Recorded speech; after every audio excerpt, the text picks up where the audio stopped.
Good afternoon, everyone, and welcome to the Vale of Glamorgan Council Cabinet meeting of the 16th of November 2023.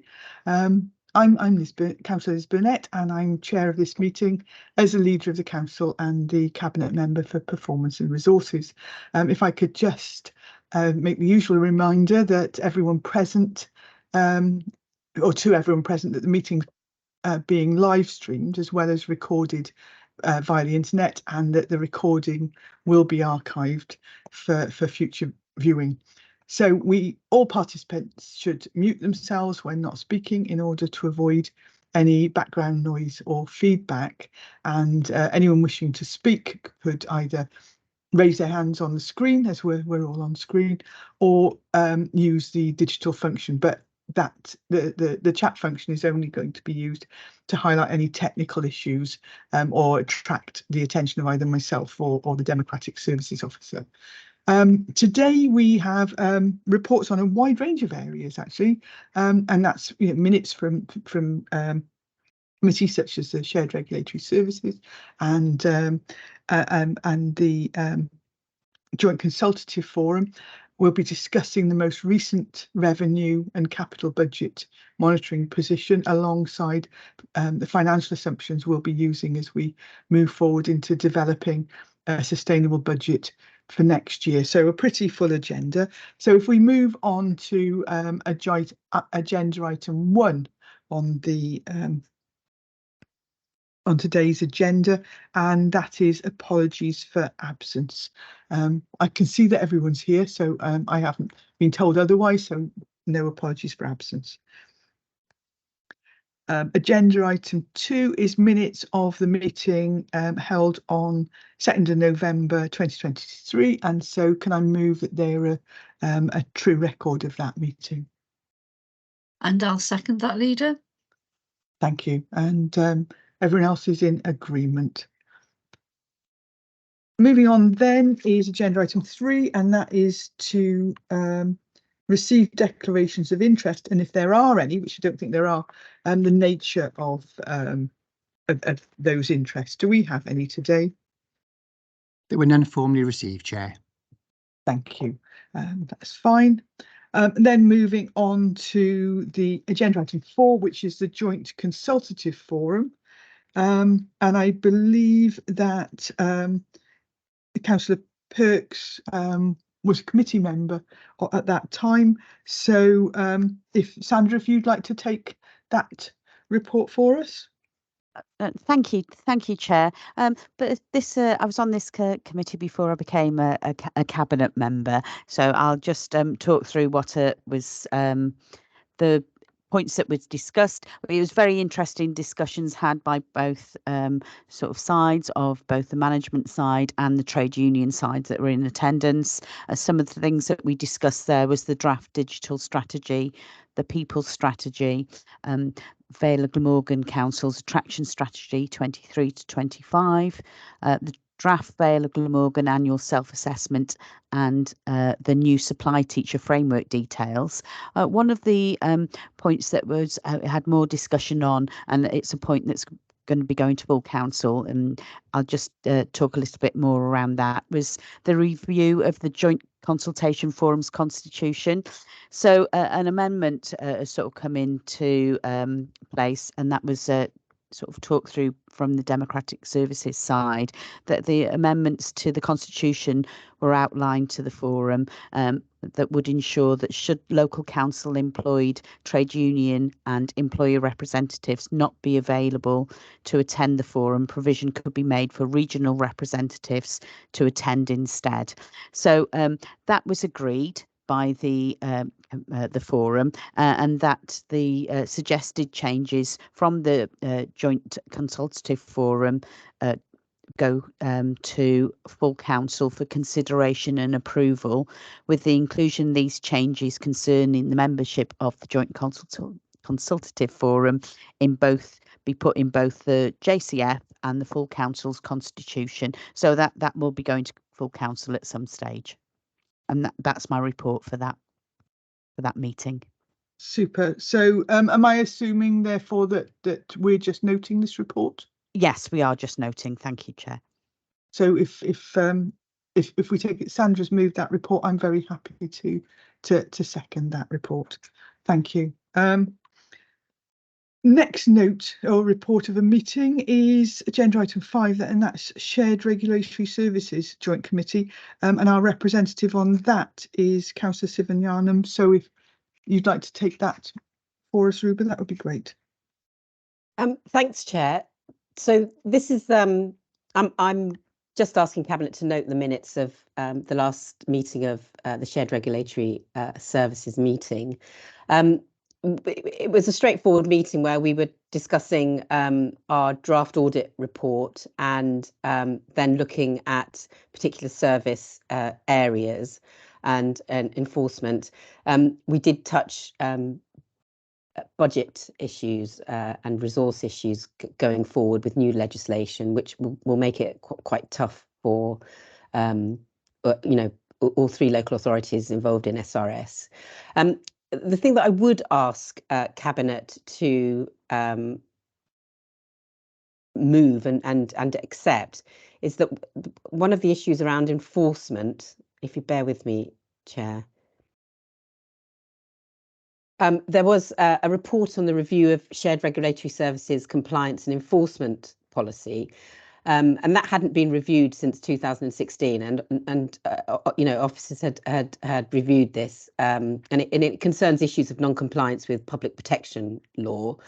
And so one of the resolutions following that report that we were asked to move, and which we did as a committee, was that we go back to our local authorities and recommended that the revised policy be adopted by respective councils for those functions undertaken by the SRS on their behalf. So I would ask Cabinet to endorse that, Chair, and to note the rest of this these minutes report. Thank you. So Ruben, do I take it therefore that you're moving that we note and moving that we agree to adopt the revised policy? Yes, please. Great. And I'm happy to second those. Are we all happy to agree? Excellent. So moving on now to the main agenda reports of today, and I've got a number of finance reports that are important in terms of both setting the scene for where we currently are in terms of this year's budget and looking at what that means for going forwards and a refresh of our medium-term financial plan for 2024-25 to 2028-29, because as we know, things are pretty fast moving in this state. So if I can just get the report up so that I can read it on the screen, that's good. So agenda item 6, and that's a Q2 revenue monitoring for 2023-24, and it provides a revised budget for 2023-24, which removes corporate internal recharges, which is things like, what different departments pay each other for things such as legal, HR, office accommodation, and actually reports the budgets against the corporate resources line.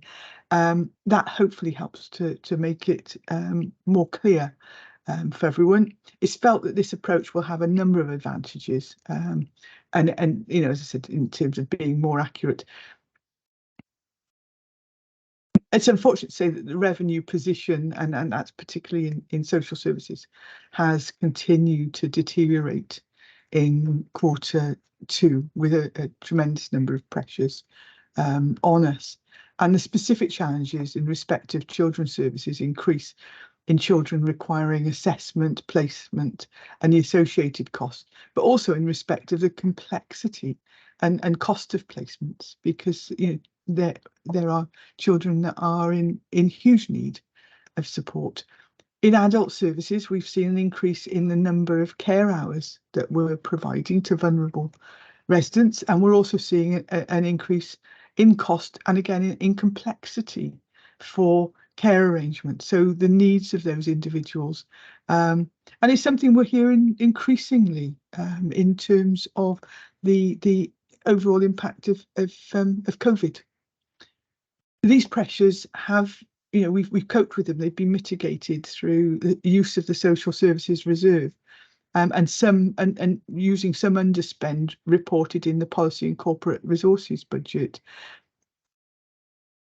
I think anyone seeing the news this week will see that schools continue to experience pressures, and they're reporting a net deficit of 171,000 currently.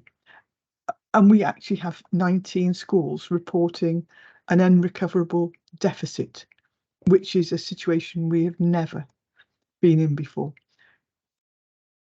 The education team, and specifically the financial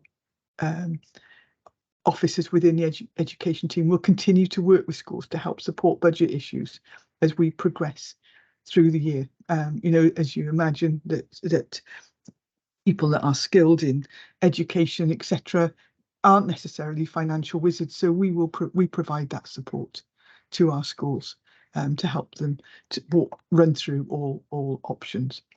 Other pressures relate to school transport, the cost of potholes. We always hear about potholes, but that is a real challenge, and road maintenance, and also the additional pay costs for HGV drivers. And it's amazing how many areas of the council we need HGV drivers in. At the moment, unplanned use of reserves is reported as 6.768 million in this report. So we had planned use of reserves. That's what reserves are there for, but this is actually where we've had to draw on it, where we hadn't expected to. Some additional surplus has been identified to offset these emerging pressures, and a projected £1 million council tax surplus relating to the efforts we've made in recovery action being undertaken in year. So it's actually following up debt. And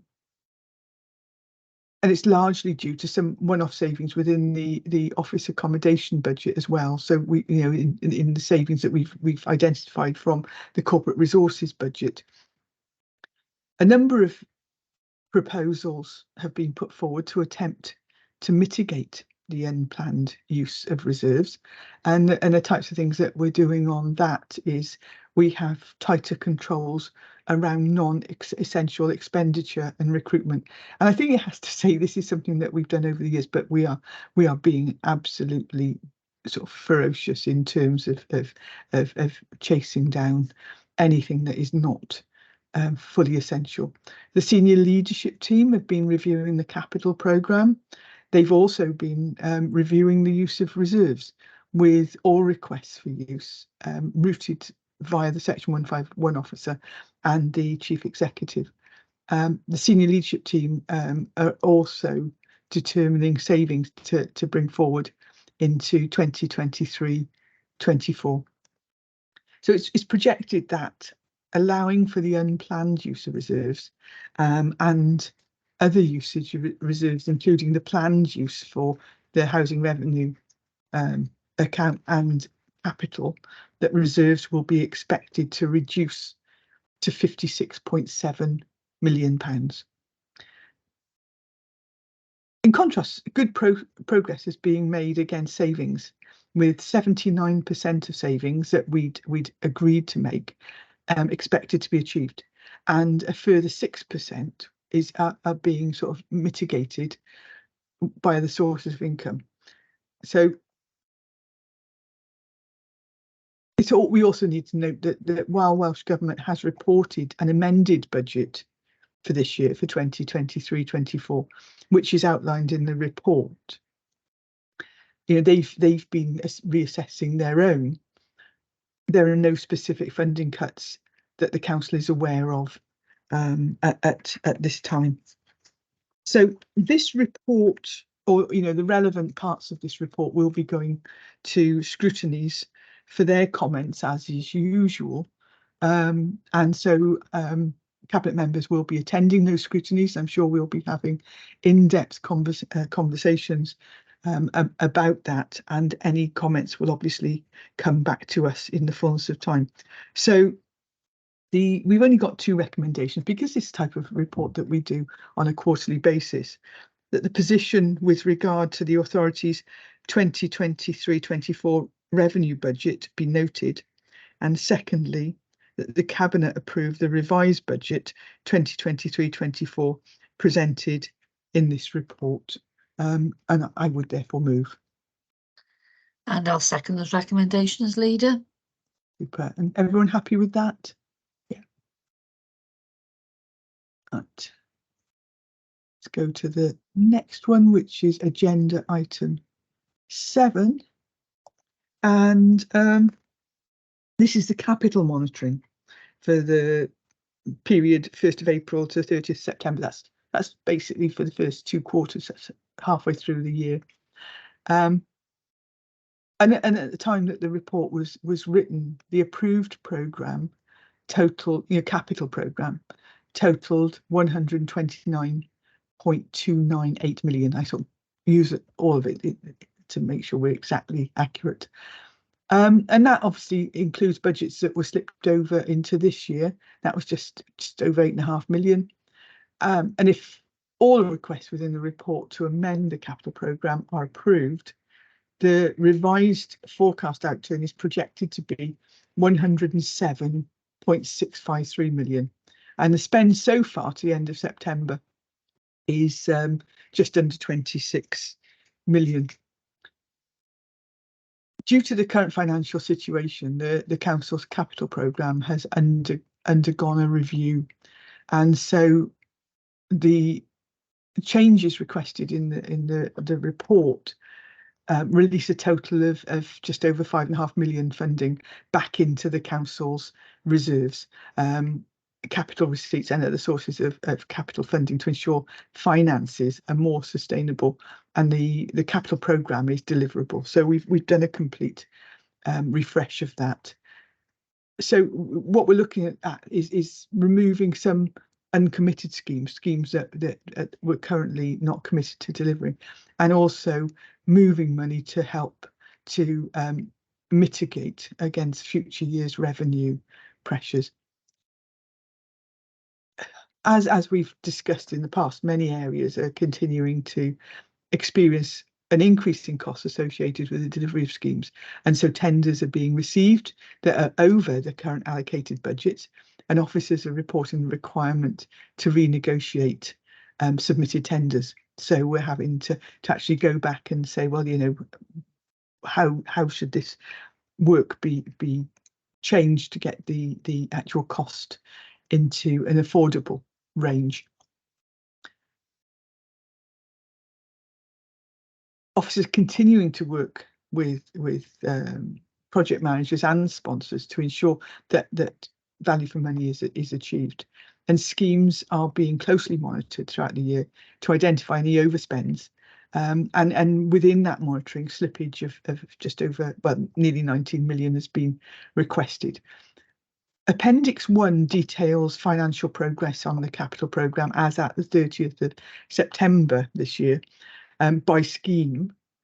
Appendix 2 sets it out by directorates, and the changes from the approved budget at final proposals in February 2023. So that gives us an opportunity to track exactly where we are with various schemes. So, and it also looks at movements in year, including slippages and additions, and demonstrates the journey to the revised forecast outturn for this year. And I think that doing it in that way last year helped us to keep a track on programmes, and actually we achieved a really high level of success in delivering capital schemes. The report also details delegated authority requests, and it also notes the use of emergency powers, and they're in Appendix 1 to the report. Further paragraphs have been included highlighting 2 schemes which are being delivered in the 2023-24 capital programme, and that's the Restore the Thor landscape project, and that's funded in the main by Heritage Lottery, and the Knapp skate park, which was just opened on the 7th of October 2023. And I think that what that does for us is it demonstrates the way increasingly that we work, is that we have ambitions, for areas of the Vale, but actually more often than not, we don't have enough money to deliver that, and we work with partners. So Restore the Thaw, as you see, is a Heritage Lottery funded project which we are working with. But I was fortunate with Councillor Wilson and Councillor Johns. We attended the opening of the Knapp skate park, and when you saw the wide range of people there who had contributed to that amazing facility, and that was the lottery and Sport Wales and the council, and you know, a huge amount of impetus had been provided by the local community themselves and the Richard Taylor Memorial Fund, and through Richard's mum Gaynor. And so, you know, huge thanks for that. But that is the way that we increasingly work. So I think it's worth having a read of that. The report requests to make amendments to the current capital programme, and some of the requests sort of include an allocation of funding by Sports Wales for an air handling unit at the swimming pool in Llantwit Major Leisure Centre. I have no idea what an air handling unit is, so I'm glad Councillor John's got his hand up, because he'll probably be able to tell me. And then flooring and net posts at Calcutta Sports Hall.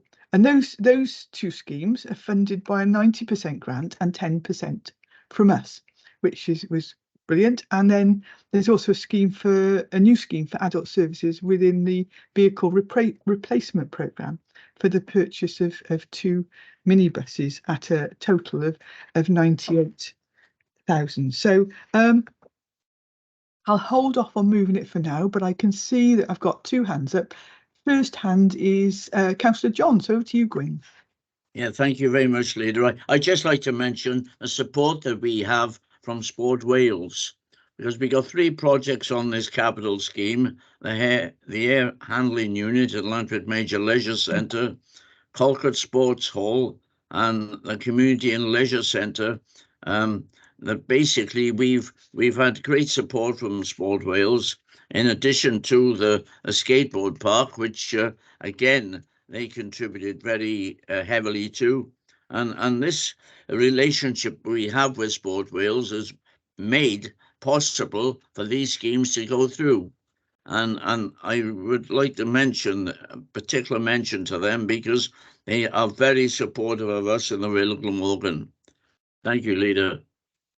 Thank you, Gwyn. Mark, over to you. Oh, you've taken your hand down. No, I'm fine. I think it went down automatically.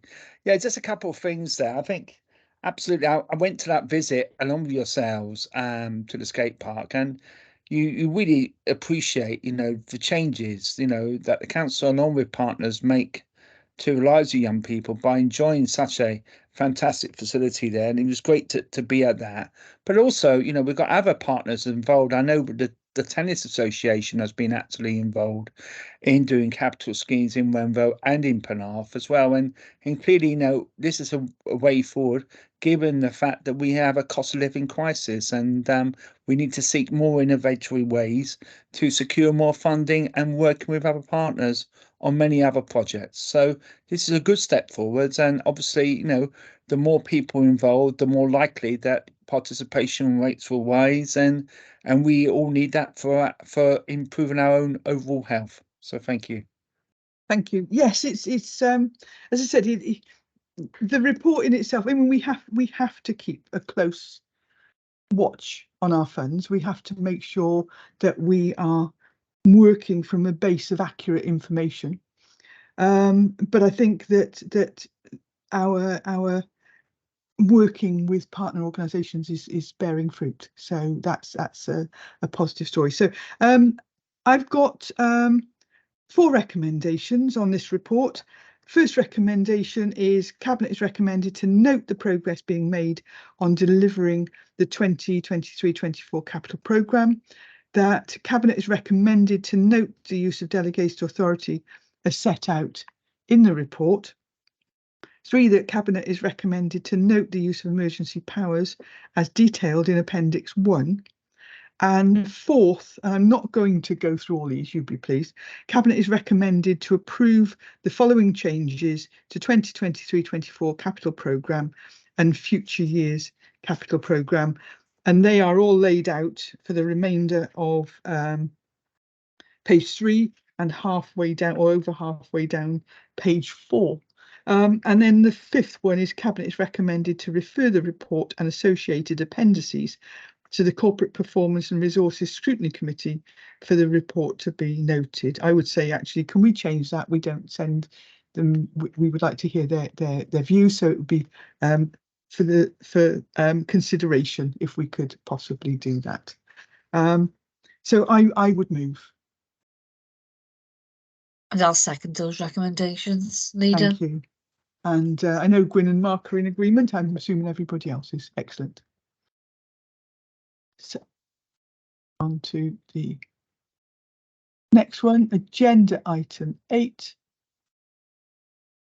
is the mid-year Treasury Management report, and this report is actually prepared in compliance with the SIPFA 2021 revised code of practice on Treasury Management, and it actually contains sort of a number of key areas. And the first one is the economic update, and that details the factors that were driving the UK economy during the period under review, and that's up to 30th of September of this year.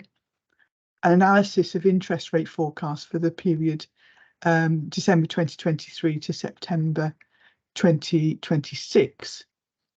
It's got a Treasury Management strategy review for 2023-24, and there are no policy changes for as of the end of September. The Council Capital Expenditure and Prudential Indicators Review, and you'll find that in Appendix 1.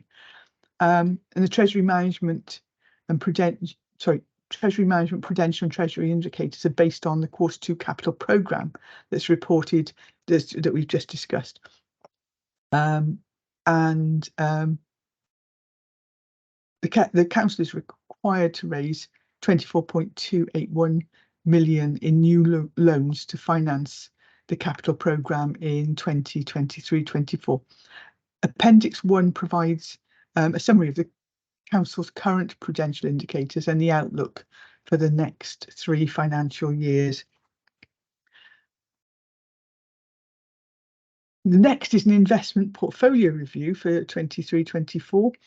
And investments as of the 30th of September 2023 were 76.67 million, and that's down from 96.92 million as of as it was on the 1st of April this year.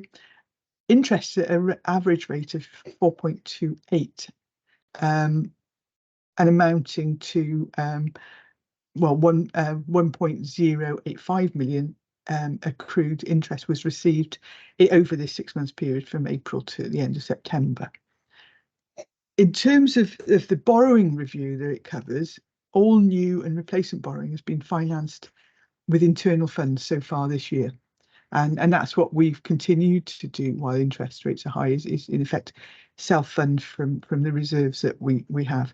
External debt as of the 30th of September 2023 was 145.655 million, and that is down from 148.483 million as of 1st of April 2023. Loans repaid up until the end of September totaled 2.658 million, and that was at a rate of 5.64%. External interests at an average rate of 4.44 and amounting to 3.139 million was paid on these loans during the first 6 months of this financial year. Estimated total interest to be charged to revenue for internal borrowing for pooled loans for 2023-24 is 1.257 million, and that's at a rate of 5.02%. And the estimated average rate of interest charge for pooled loans, and that's external and internal borrowing, for 2023-24 is 4.56%. In terms of our debt rescheduling, and that's obviously something else that this report covers, the opportunities have been very limited, and no debt rescheduling has therefore been undertaken to date in the current financial year. So that's quite an involved and detailed report, but it's one that, in the current situation, councils need to make sure that they have a complete handle on delivering a balanced budget, because there is a requirement on all councils to deliver a balanced budget.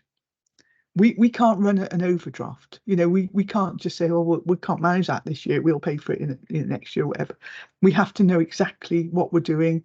If we are borrowing money for a specific reason, how we will pay it back, how all that things works. We need to keep a very, very close watch on that. For us, it broadly means that cash raised during the year is what we will use to meet our cash expenditure. And so we look at this very closely, and this is what we also provide to our regulators to ensure that we are a sustainable and a forward-looking council. So thank you to all the officers who've been working on this. It's a very, very detailed piece of work. So we've got 3 recommendations on this today. And that's that Cabinet approves the Treasury Management mid-year report for the period 1st of April 2023 to 30th of September 2023, and refers the same to Council on the 4th of December 2023 for consideration. So we will have a more in-depth conversation there. Secondly, the latest Treasury management indicators as set out in Appendix 1 be approved and referred to Council on the 4th of December 2023 for consideration. And 3, that notwithstanding recommendations 1 and 2, and that's basically that it's going to Council, that the report also be forwarded to the next Governance and Audit Committee for consideration. And so, that's in effect in accordance with the remit of the committee, but it's always good to have an extra set or lots of pairs of eyes considering this report and giving us their thoughts on it. So I would move those 3 recommendations. And I'll second those, Leader. Thank you. Everyone's okay. So I always look at how I'm closing down these different tabs and hope that I don't close the wrong tab, but I'm okay so far. Moving on to agenda item 9. This is the initial housing revenue account budget revised. Housing revenue account budget, revised budget 2023-24 and proposals 2024-25.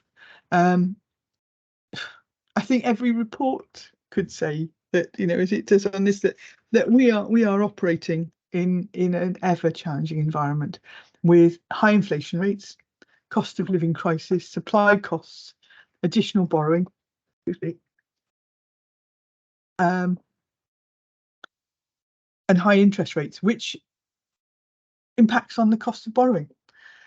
The revised budget 2023-24 has increased from a deficit of 10.672 million to 15.538 million, which will be funded from the housing revenue account reserves. I mean, we did expect that there would be an increase, but we've got a closer handle on it now.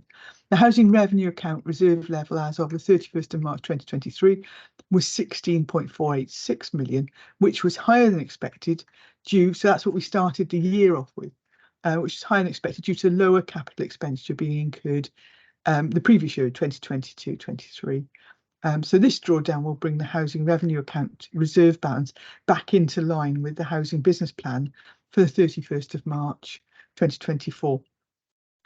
The initial budget for 2024-25, so this is the one we're looking for next year, has a surplus budget of 77,000. One thing that we're going to need to be looking at for the future, and obviously there are going to be reports coming forward in relation to this, is that Welsh Government announced recently that the maximum rental increase for 2024-25 is 6.7%. We're currently modelling rent increases on 5.5% in the housing business plan for next year. The maximum increase, if the maximum increase were to be applied, then obviously this would result in additional rental income. I think that the figures are around sort of 275,000, which could contribute to funding more new builds, the Welsh Housing Quality Standards 23 work, and decarbonisation. But that is something that will be discussed in a future report, because that's got to be weighed up against the impact of such increases. The 2024-25 budget's assumed a reduction in capital expenditure revenue account of 11.312 million, bringing the budget contribution to 5.875 million. And that should leave an anticipated balance on the housing revenue account reserve of 1.026 million as of March 2025. I think it's fair to say significant cost increases in 2024-25 are capital financing due to additional borrowing, an increase in interest rates, higher repair costs due to an increase in supply costs, and increases in services and inspections. So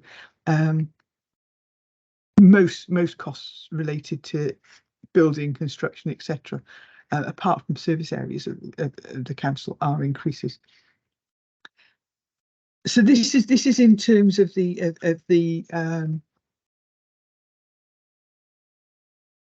looking at the revised budget and the proposals for next year. Work's currently underway on producing the housing business plan for 2024-25, and that will be presented to Cabinet on the 11th of January 2024. So I think there's a lot of work to happen between then and now. So the recommendations that we have on this is that there are 5 recommendations. Firstly, the Cabinet is recommended to approve the revised housing revenue account budget for 2023-24 as set out in paragraph 2.2. Secondly, the Cabinet is recommended to approve the initial housing revenue account budget proposal for 2024-25 as set out in paragraph 2.11. 3, Cabinet is recommended to submit the revised 2023-24 budget and initial proposals for 2024-25 to the Homes and Safe Community Scrutiny Committee for consideration. So we'll be looking forward to having an in-depth conversation about this report at that scrutiny committee. 4, Cabinet is recommended to request Homes and Safe Community Scrutiny Committee to pass their comments to Corporate Performance and Resources Scrutiny Committee as the lead scrutiny committee. So they will make recommendations and they'll go to Corporate Performance and Resources, and they will also discuss it in order for their views to be forwarded to Cabinet. And finally, that Cabinet is recommended to note the increase for rent and other services are subject to a future report to Cabinet as soon as the guidance is issued by Welsh Government. So as we said, the guidance has been issued by Welsh Government. There will be a future report to Cabinet on the 11th of January. So I would so move. And I'll second that, Leader. Thank you.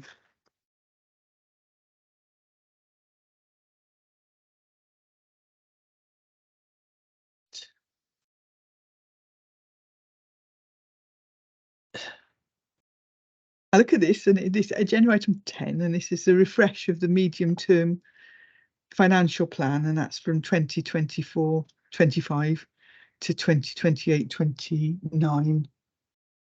And this report lays out the challenges that we face and the strategy we will adopt to achieve a balanced budget. As I mentioned earlier,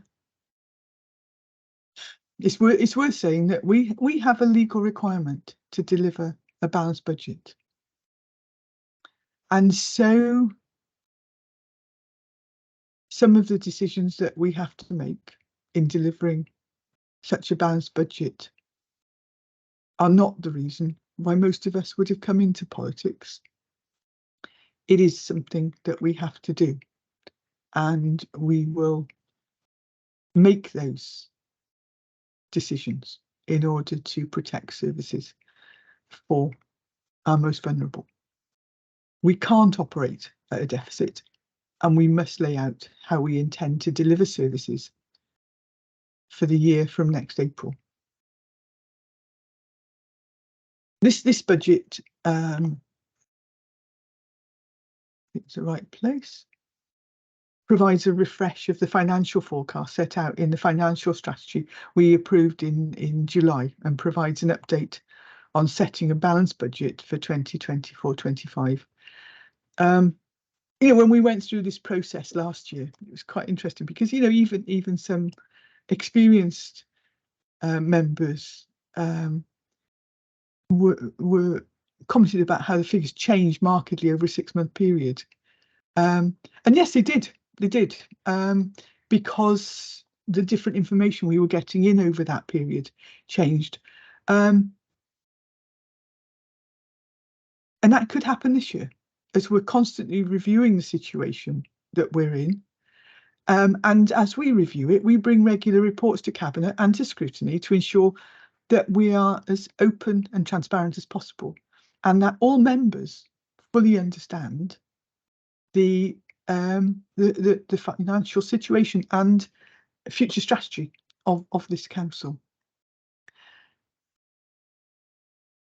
It remains very challenging. You know, we've seen the information in the last sort of 24 hours that inflation has gone down, but that doesn't mean that prices are cut. It means that they increase at a slower rate.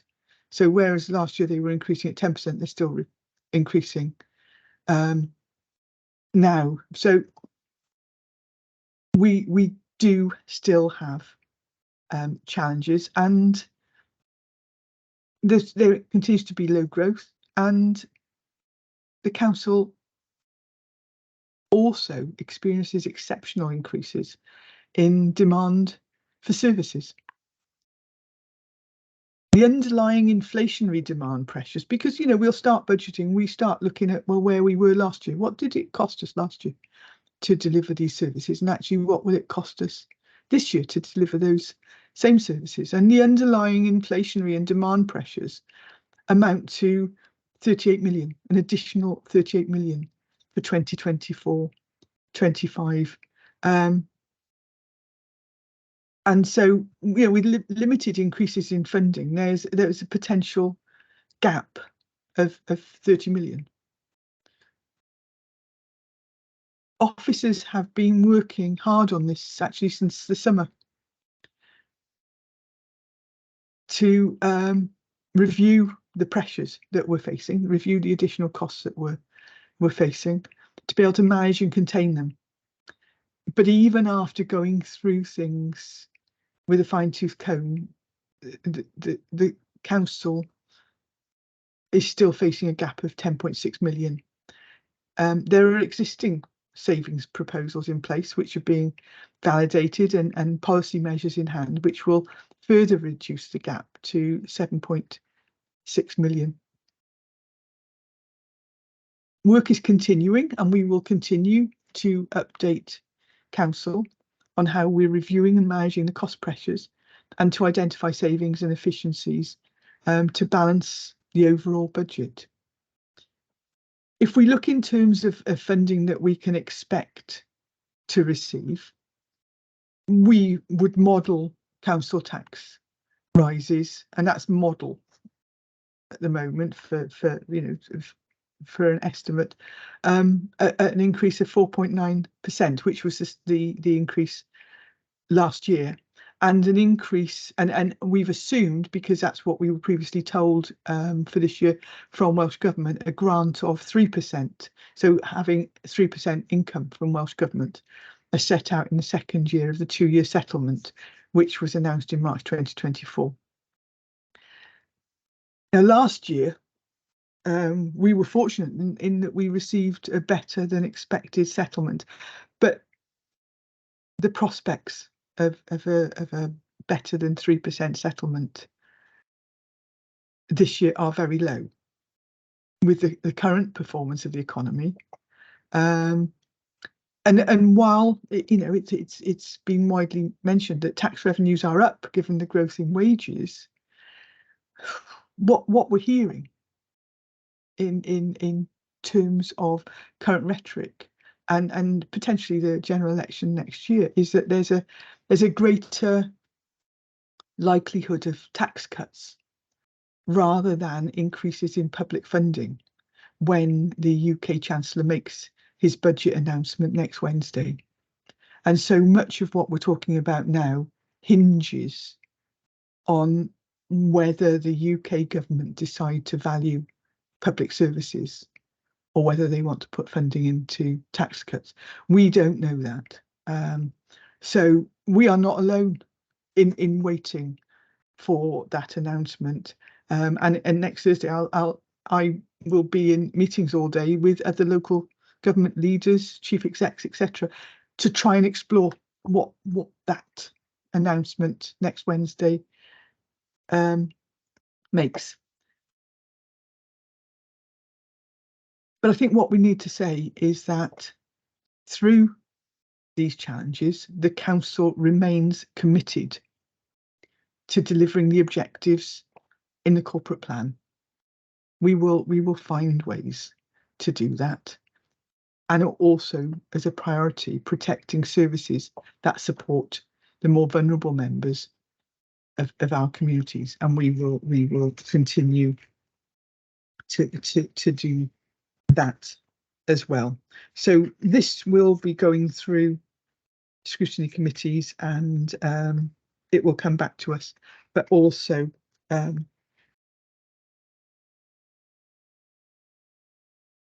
we will get information from Welsh Government in December in terms of a draft budget, and we will then be bringing the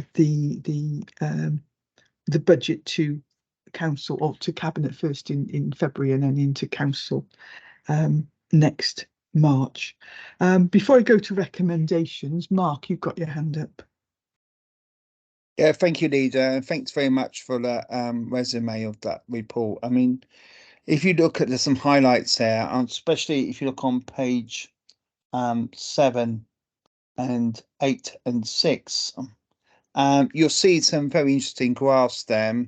And the really concerning graph that I can see there quite clearly is just on 2.5 is the fact is, utility and food inflation has severely affected not just us as being residents of the Vale Glamorgan, but also the council as well. And clearly that has got a major shock to our budgeting system and continues to do so. And as you know, inflation is a basket of goods. It's not just a few goods, it's a basket of goods. But, in reality, our inflation as a council is much higher than the recorded rate of inflation. And these are the things that we have got to absorb as costs to our communities and to our services, but also for some of our capital projects as well. And that has implications. So, we are having very difficult times, and we have to be making changes which are going to be difficult. But as the leader rightly said, we got to protect the vulnerable, because that's what we are about as a council. We're there to protect the vulnerable, the people that can't really stand up for themselves, and we're our advocates. So we got this corporate plan. We understand why we need to do certain things, but we also got to realise, in fact, we are living in very difficult times, and we don't really know the outcome of the autumn statement. we're obviously hoping for more money for local government, but we fear that that might not be the case, and we got prepared for these different scenarios. So thank you. Thanks, Mark. I was just looking through. I had noted a comment in one of the reports. I can't find it now, but I suppose in some ways we can say that we are in a fortunate position because we have been prudent and we do have reserves. In some ways, it gives us a little bit of breathing space to actually look at services and see if there are more effective ways to deliver them. I think it's difficult to say in terms of, salami slicing, cutting bits and bits off services renders them to be, well, unviable, really. I think we've got to that after 13 years of austerity. And so, we need to look, as we did with Big Fresh, we need to look at other ways of delivering services so that we can effectively support our residents. Because I think it's fair to say that an awful lot of our services nobody else would provide. We provide such a huge range of services that if we stop doing them, they wouldn't be picked up by anyone else. So there is a huge responsibility on us to make sure that these services continue, and that's what we'll be working towards. So, I mean, as I said, we're going to have a lot of conversations with these, and we'll all be attending scrutiny committees and discussing these at length over the coming weeks. Eddie, you wanted to say something? Yeah, it's just a quick comment. Recognising this, you're right, this report will be going to scrutinies. And you've mentioned about the services we provide. We are working in partners with other local authorities and the health boards. And we've got to watch whatever we do doesn't impact on them, and likewise. So it's, and there's been a discussion last week between the partnerships to ensure, at least to agree, that whatever impact these cuts are, or the funding situation we're in now, doesn't impact in each other. So just recognising that it's not straightforward. After all, we're dealing with individuals that process through our own responsibilities to housing and whatever, but we're talking about the health side of things and back into domiciliary care, home and independent living. So it's not straightforward in any means. Just wanted to say that. Yeah. I think it's fair to say that when we were sort of struggling to provide care packages, etc., earlier in the year, and we had a sort of a major boost in terms of providing those packages, that came with a cost, and that's some of the pressures we've been talking about in terms of social services recently. But that pressure is because we are looking after our elderly and providing care and support for them. So oh, we could go on about this all day, couldn't we? So we'll move on to recommendations and have more of these conversations in scrutiny. So we've got 6 recommendations, and recommendation 1 is Cabinet is recommended to note the revised budget gap of 10.573 million of 2024-25 and 37.667 million across the medium term. That Cabinet is recommended to note the underlying pressures in 2024-25 of 38.525 million and budget gap of 30.248 million before management action. 3, that Cabinet is recommended to note the work already undertaken to manage and mitigate the unprecedented inflationary and demand pressures being experienced. 4, for Cabinet to note the ongoing work to identify savings and transformation opportunities to be brought forward in the budget or consultation report in January. 5, Cabinet is recommended to note the ongoing work to lobby Welsh Government. Yes, it's constant. And 6, that Cabinet is recommended to refer this report to the Council scrutiny committees to review the work mitigating the cost pressures, and for comments to be referred back to Cabinet. And I think that that's a very valuable conversation to have, isn't it? Because in every action you take, there is the potential for unintended consequences. And I think it's much more important that we have 54 eyes on the budget, 54, or the voices of 54 members contributing to how we achieve this, rather than leaving it until we get to March next year and everybody have a shout. So, you know, if we, the conversations that we have in our scrutinies now and going forward, I think are crucially important. So I'm happy to move those recommendations. And I'll formally second, Leader. Thank you. No dissent, that's great.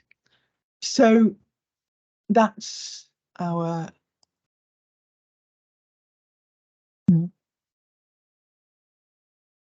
right, just moving stuff around again. Moving on to agenda item 11, and that's the digital strategy update.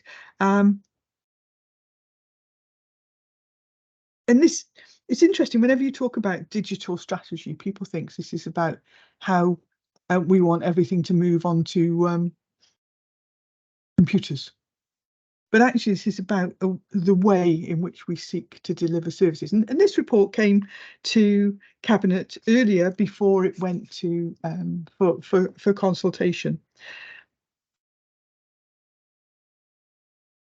And it's you know, we worked with, and I think it's quite a good name, it's the Society for Innovation, Technology and Modernisation, to develop the new draft digital strategy, and you'll find that at Appendix A. But we then put this out to consultation to look at where it should go. So the digital strategy, it focuses on 4 key themes. I said it's not just about doing stuff on computers. Theme 1 is about community involvement, and it had a couple of commitments. That's about listening to the community and understanding their needs, so that if we're transforming digital services, then we know how it is that we should transform it. Commitment 2, creating accessible, inclusive and sustainable digital services for residents. In theme 2, that was about organisation and process, and that talked about creating reliable processes and developing a digital culture. So, you know, that's seen as something that's fundamental to the organisation. Theme 3 is about digital people and skills, and that is more sort of internally focused in terms of have we got the right skills and knowledge within the organisation. And then theme 4 is to do with data and insight, and that is, you know, how do we share data? And that could be sharing data with partners to make sure that we understand the same criteria. And in some ways, you know, lots of the strategies that we develop, we share information so that we can talk to partners about how we can work together more effectively.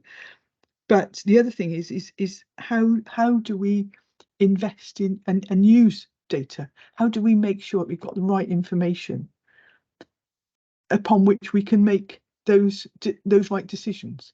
Because if you don't actually know what the reality is out across communities in the Vale of Glamorgan, how do we decide what services are needed? So the consultation feedback can be found in Appendix B. And it was good to see that there was widespread agreement with the themes. Over 80% of residents agreed or strongly agreed with the first 3 themes, and that the actions would actually achieve what we set out to do. That for the 4th theme, 75% of residents either strongly agreed or agreed, and that the actions would achieve the commitment. So about half of the respondents were residents in Vale of Glamorgan, and about half were council employees. It doesn't mean they're exactly the same cohort. There are a couple of other, if you look at sort of paragraph 210 down to 213, that gives some interesting information in that obviously the Older People's Commissioner sets out actions for local authorities in terms to ensure that those who are not online continue to have access to information in a digital age. And I think that's really important, because if you are effective in using digital technology, it quite often means that you can solve the sort of challenges being faced by a greater number of local residents more speedily, but that actually frees you up to provide more in-depth resources to those that may be having some challenges. So it's all about using our resources more effectively. There was a response from the council's Project Zero coordinator, and they were talking about looking at increased consideration of the digital carbon footprint.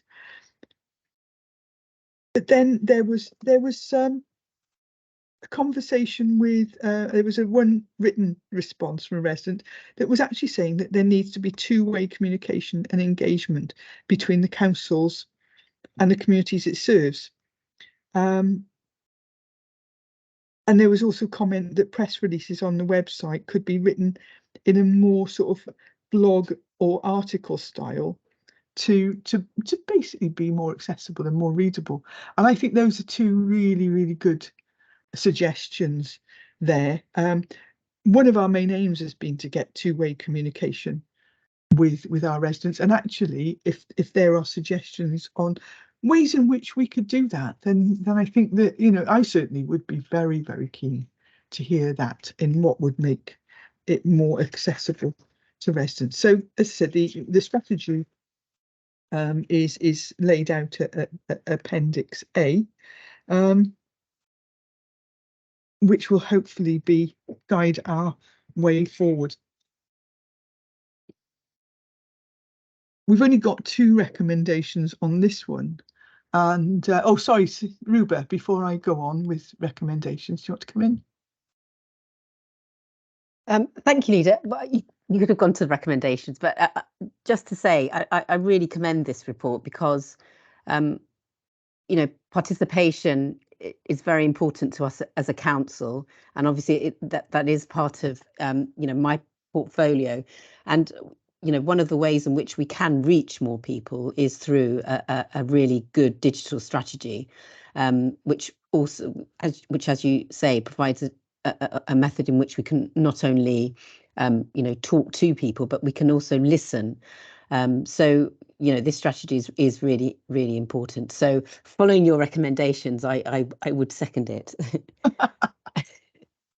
Right, well, okay, we could pretend that I've already done it, but no. Recommendation 1 is that Cabinet note the updated contents of this report, the digital strategy appendix at Appendix A, and the consultation feedback at Appendix B. And secondly, that subject to recommendation 1, Cabinet endorses and approves the revised digital strategy at Appendix A following consultation as described in the report, and appendices B and C. And I would move. I'll and Rupert's second already that, seconded. Yeah. And everyone else in agreement? Super, thanks.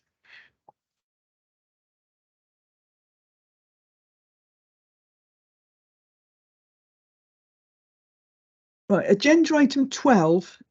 This is a regular report that we have a few times a year, and this report actually sets out the absence figures, sickness absence figures for the period 1st of April 2023 through to the 30th of September 2023 as part of the agreed performance management arrangement. So it's actually fair to say at the start that absence figures have improved based on the same period as last year. And I think it's been a strange old time, hasn't it, since 2020, that, you know, various bugs, etc., circulating, people working in different ways, all sorts of different pressures on people. And so, as I said, it's good to see that people are not affected by illness to the same level. The I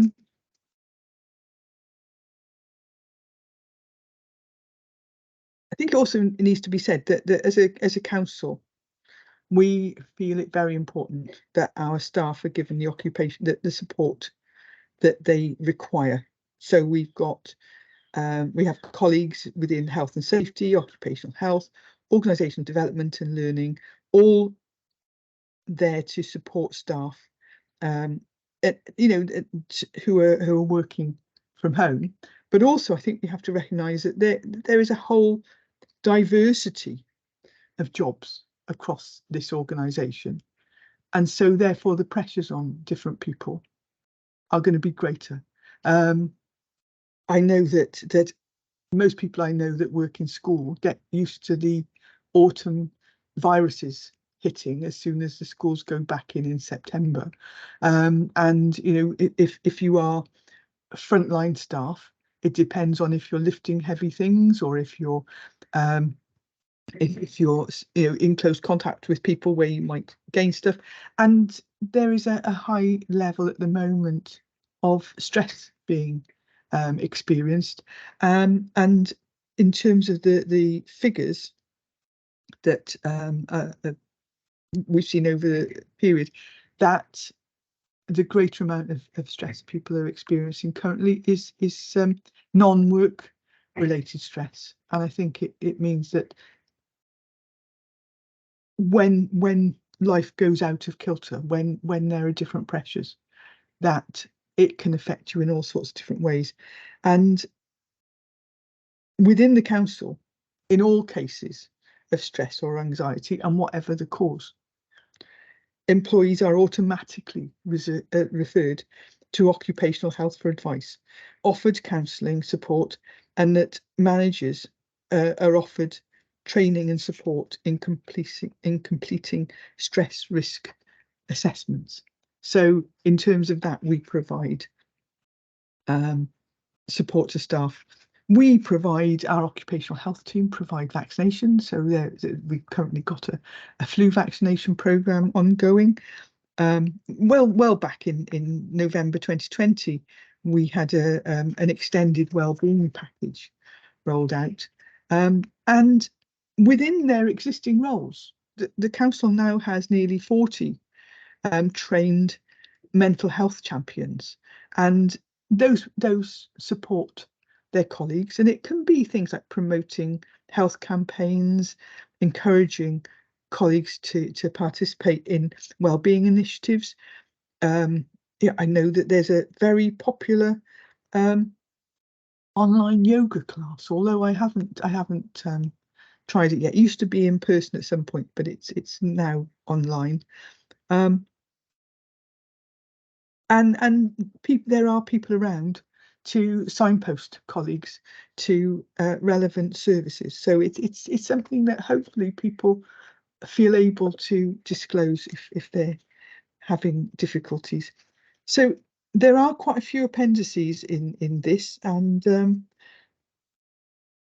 section 6 covers that. So you've got appendix A, I'm going mad, is a breakdown of absence by service area. Appendix B is overall sickness rates.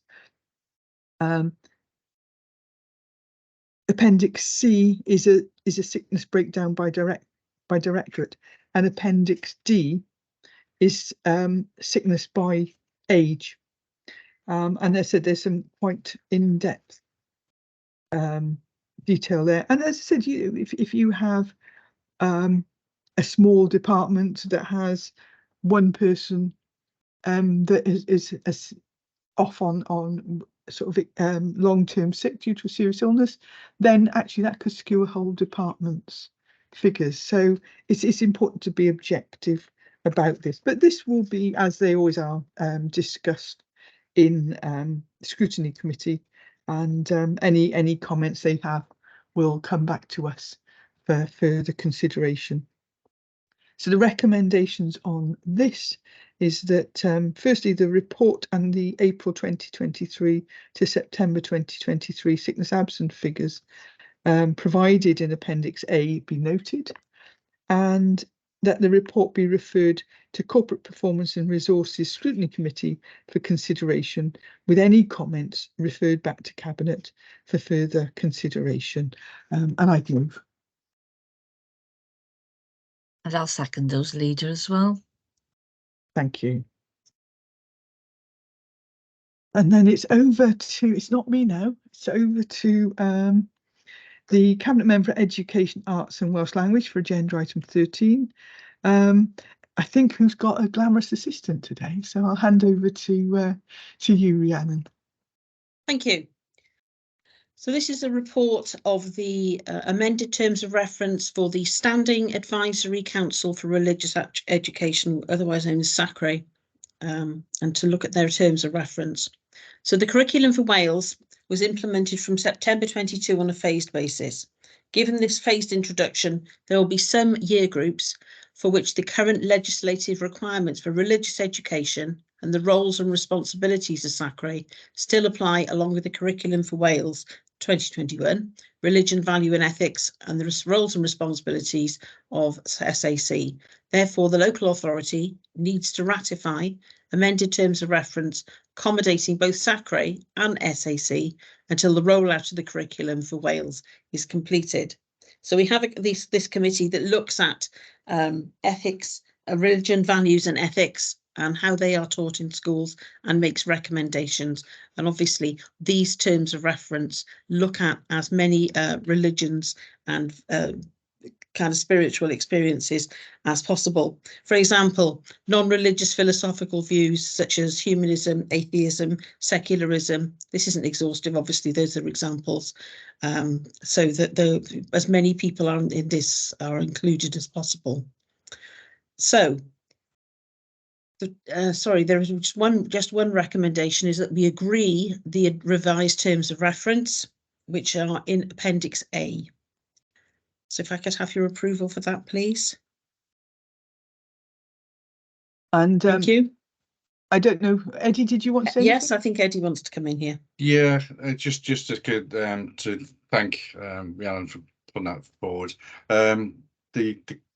It's interesting, the reasons why there's an overlap, it's clearly put in the report due to the legislation.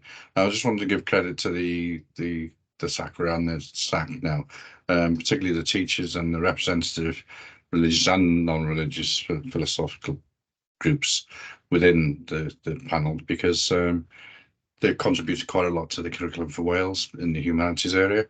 And interestingly enough, there is quite a bit of work going through those two committees, in that there's drafts coming on from the Welsh Government to try and resolve some of the Welsh Joint Education Consortium, to try and sort out the qualifications that go alongside this.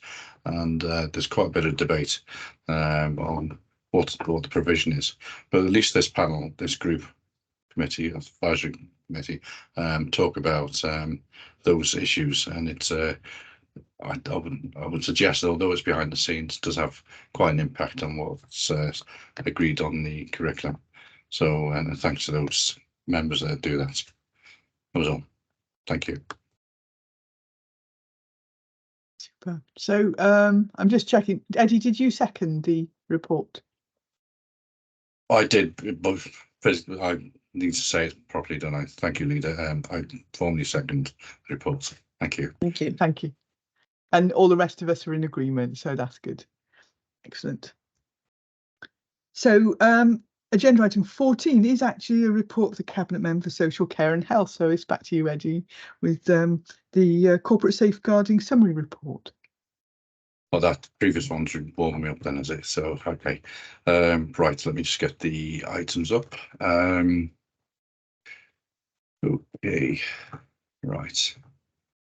Okay, so this safeguarding report is let's ensure that there are effective arrangements in place for safeguarding children and adults at risk. And the report provides a mid-year update on the effectiveness of those arrangements and the developments to date. A corporate safeguarding group, the CSG, ensures that there is scrutiny and assurance of the corporate safeguarding arrangements. If you look through the report, you'll see the background. It's due to the Social Services and Wellbeing Act 2014, And also there's guidance on working together to safeguard people under Part 7 of the Act. There are some key considerations which are listed in Section 2 of the report, and notably that it talks about the corporate safeguarding group to continue to focus on the strategic overview of safeguarding activity across the local authority. And it's key to mention, point out, as it does in the report, that it's across the authority, includes staff, members, and also the schools, all have a responsibility for safeguarding. And as such, it's brought in quite a few additional developments within the year. So if you look at the report itself, it lists what the safeguard group have done. It talks about data monitoring. There's been an introduction and a review of the safeguarding training, and that's now on the council's internal development system, and that provides a key mechanism for delivering that training across staff and managers, and also people like governors and others that the local authority has to cover off. There is further work that's in process at the moment for frontline staff. We don't have actual access to the IDOF system, but that's in hand. There is a working group that's developed focus on the areas of learning from the reviews. There's progress in development in response to an audit, and there's also a consideration of the wider quality assurance activity that you would expect from the safeguarding group, but also any developments in response to audits which are covered off by the governance and audit group, and also the local authority designated officer for safeguarding, known as the LADO, supports and influences the work of that safeguarding group. And you'll look at paragraphs 2.5 on to 2.9. You'll see that in the responses from the annual report 22-23, several areas have been covered off, such as leadership and accountability. List those, and recognising what I just said about the corporate responsibility, although there's often a misunderstanding, I would say, that people don't realise that we're all responsible for safeguarding, and it's generally, you know, that it's important for us to recognise that, to be vigilant, because certainly what's come across for me in the last year or so is that there are a lot of vulnerable people at risk, and they often go unseen. You know, so I won't go into detail with those, but because that's probably not part of this report, but it's just a recognition there is a much greater need for safeguarding now, particularly over the recent in the last year, where the complexity of some of the issues that are coming through becoming more aware. So if I move back to the recommendations, I think I've covered off those. Yes, okay, so the recommendations are in the report, and thankfully this will be going to the scrutinies. So I'll take recommendation order that Cabinet considers the work that has been undertaken to improve corporate arrangements for safeguarding and protecting children and adults. Number 2, that Cabinet continues to receive 6 monthly reports on work carried out to monitor corporate safeguarding arrangements and its effectiveness. And thirdly, that the report is referred to, it says the following scrutiny committees, and basically it's the 5 scrutiny committees we've got for the Vale of Glamorgan. So I so move, Leader.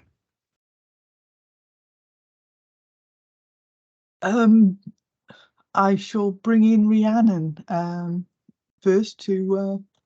Thank you. You've got your I hand just up. wanted to make the point about how seriously schools take their role in the safeguarding experience. You know, most teachers take, and TLAs take their roles and responsibilities very seriously about this. I mean, you know, I've seen many children whose concerns are taken up with year tutors, escalated to social services, ed psychs, etc. And you know, the very important role of teachers, particularly in early years, because they see these children all day, every day, and are able to spot, you know, changes, difficulties, behaviours, etc. that perhaps other people are not in a position to recognise. So, you know, I look forward to this report coming to Learning and Culture, where I think that, you know, there'll be some interesting sidelights thrown on this. Super. Rhiannon, did you want to second the report, therefore? Happy to second. Super. I think it's always good if it's somebody relevant rather than just me. So yes, thank you, Eddie. And then moving on to agenda item 15, and that's one for the Cabinet Member for Community Engagement, Equalities and Regulatory Services, and it's the Local Air Quality Management Annual Progress Report 2023. Over to you, Ruba. Thank you, Chair. So as you introduced this, Liz, this is the Air Quality Annual Progress Report. And if you recall, this comes to Cabinet every year. It's part of our statutory duty under the Environment Act to regularly review and assess air quality within our council areas. Today, we're considering the 2023 Annual Progress Report, which has the results of the air quality monitoring gathered in the Vale of Glamorgan during the last year in 2022. And as we all know, poor air quality is one of the big environmental public health risks, and pollutants such as nitrogen dioxide and the fine particulate matter can cause real health problems, particularly in more vulnerable people, children, older people, and so on, or anybody with any pre-existing health problems. So the lower the concentration of pollutants such as nitrogen dioxide, the fewer adverse health risks we will face. So it follows that the air quality monitoring in the Vale of Glamorgan has consistently met the relevant air quality objectives in recent years, and the council is committed to achieving levels of air pollution that are as low as reasonably practicable. And Chair, you'll see in this report that the air quality data for the Vale of Glamorgan is obtained from both automatic monitors and through the use of diffusion tubes for measuring, in particular, nitrogen dioxide. And the results presented in this report show that in 2022, that data was gathered from 50 locations monitored throughout the Vale, with the use of passive diffusion tubes, and that it was found that no sites breached the national nitrogen dioxide, top levels, or so it's all at an acceptable level. Officers from SRS review the locations of the diffusion tubes on an annual basis, using a risk-based approach, which follows government guidance. And so they will obviously then determine if any new monitoring locations are required for the following year. The only other thing to highlight in this report, Chair, before I move to the recommendations, is that officers were successful in a funding bid from Welsh Government for SRS, from the Welsh Government Local Air Quality Support Fund, in order to upgrade and enhance the council's current real-time air quality monitoring capabilities. The bid, as you'll see, secured funding for almost £18,500, and that will enable us to install 5 real-time monitors, which will then continuously, as it suggests, monitor for nitrogen dioxide and particulate matter. And these monitors obviously will help officers better assess trends and variations in pollutant concentrations at specific locations across the Vale. And 2 monitors will replace existing monitors on Dockview Road and Buttrells Road in Barry. And officers will assess where the 3 other monitors will go around the Vale. Obviously following technical guidance. So if I can move to I think there are three recommendations. The first, that Cabinet notes the monitored results gathered for 2022, that Cabinet approves the 2023 annual progress report, which is you'll see is attached to Appendix 1. And this is for submission to Welsh Government for approval. And that lastly, that Cabinet notes the awarding of the £18,409 from Welsh Government Local Air Quality Support Fund for 2023-24 to facilitate the upgrading and extension of real-time air quality monitors in the Vale of Glamorgan. So I would so move, Chair. Thank you. And interesting report, and one that's frequently a topic of conversation. So thank you for that. I'm happy to second. So that's the end of the standard items.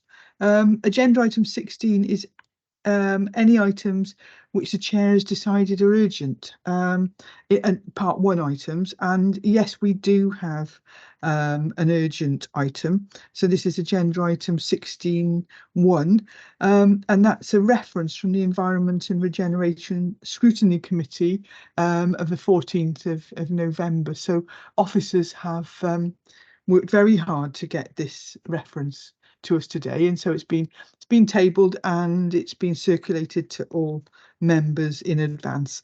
I was at the scrutiny, but it's Ruby, you were taking the lead on this report, so you'll take the lead on the reference as well.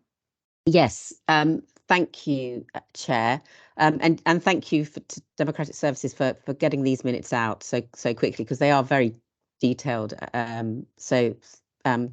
I'd like my thanks to be recorded. So you'll recall, Cabinet, that I brought the report 2 weeks ago for the replacement local development plan, the preferred strategy, and a recommendation for the change in our delivery timetable, so our delivery agreement, and this. And one of those recommendations was that it goes to ENR, which it did yesterday.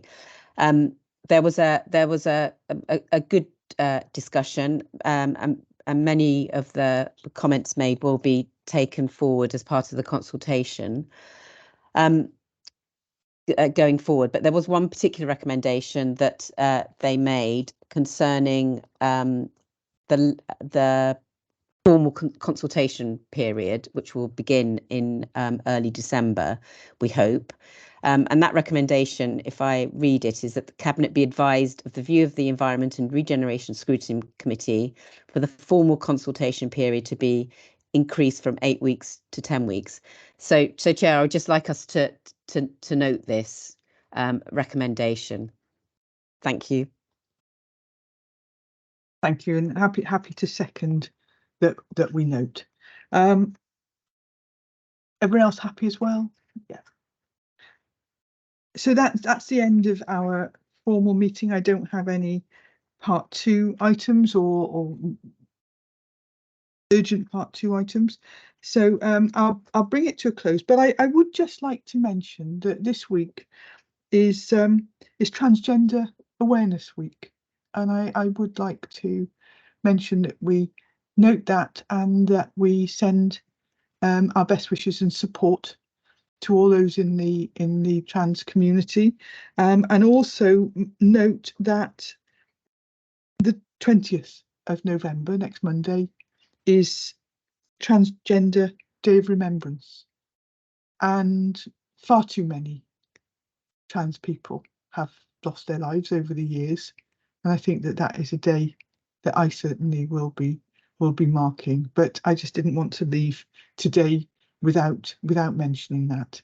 So thank you all for your attendance today, and I look forward to seeing you again very soon. Take care. Bye.